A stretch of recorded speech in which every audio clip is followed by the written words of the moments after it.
The next question is, describe some of the programs running in Pakistan for the conservation of biodiversity. तो इसमें अब वो आपसे ये पूछ रहे हैं कि पाकिस्तान में कुछ ऐसे प्रोग्राम्स, कुछ ऐसे स्टेप्स हों जो लिए गए हों कंजर्वेशन ऑफ बायोडाइवर्सिटी के लिए, तो उनका बताएं।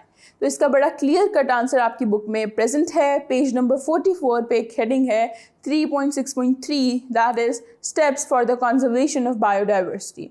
उसमें 8 प्रोग्राम्स इनलिस्टेड हैं विद हेडिंग्स।